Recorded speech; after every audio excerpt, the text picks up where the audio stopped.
the reason that we've latched onto it is it's hilarious. And Sean's just a terrible person, just a dreadful, dreadful person.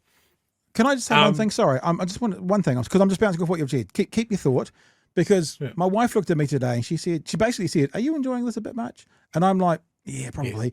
Yes. But I said to her, "You know what? This is us putting a bully in their place. He's a fucking bully. He's a bad man when it comes to broadcasting and information dissemination. And this is and the worst thing an authoritarian bully." The worst thing they hate, is that the right way? Double negative? The thing they hate most of all is being mocked. This is us putting him in his place. Now, he might hear this and go, "Oh, you didn't put me in my place." No. This is us putting him in his place. That's why that Twitter feed where he complained about Chewie calling me a cunt, 3/4 of the response was going, "Yeah, because you're a cunt." So let's not get it twisted. Yes, if you're watching, sweetheart, I probably am enjoying this a little bit too much. But on the grander scheme of things, this is us kicking a bully in the nuts. Honestly, it's just like, and Plunkett, if you continue this on, mate, there's more. There's more. Yeah, who's punching up? Here, it's us.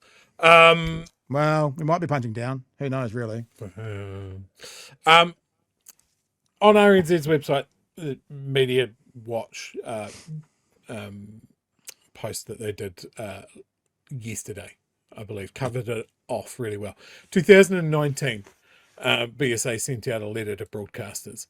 And in it, they say programs that are transmitted online in a linear form, i.e. playing continuously, are broadcasting and not on demand.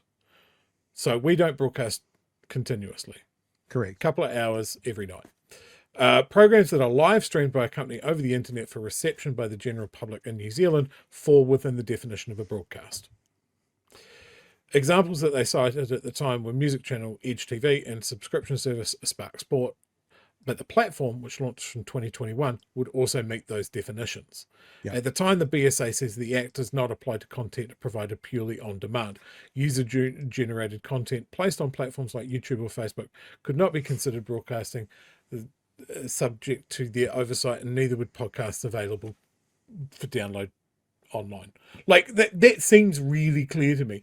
And like, rather than it being an attack on democracy and free speech, and I'm gonna fight them on the beaches and on the landing fields, and this is our Independence Day and all of that, like, we're commenting on it because it's an interesting conversation that involves us as broadcasters. It's a really interesting conversation. The summation of the actual thing is about, does these broadcasting standards apply in a new way, just like the road rules changed when you went from horses to cars? It's actually a really interesting conversation.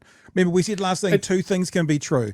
It's going to be a really interesting conversation that needs to be adjudicated, probably by a government level, and he can be a whinging crybaby bitch who's overplaying his hand. Those two things can be true.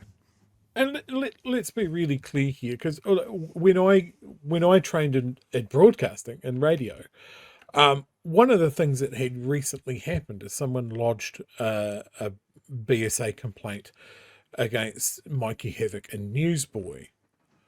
Sounds about right. This is going back to the late 90s, early 2000s. But they did a piece that besmirched Gore's reputation. Oh, my God. Gay man's rock, dirty, gay old Gore.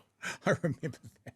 Who remembers that? If you don't, it's on YouTube. Go and look it up. But someone put through a BSA complaint about that.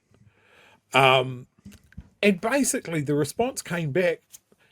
Everybody knows what Mikey Havoc's show is about. It's about irreverent, ironic humor.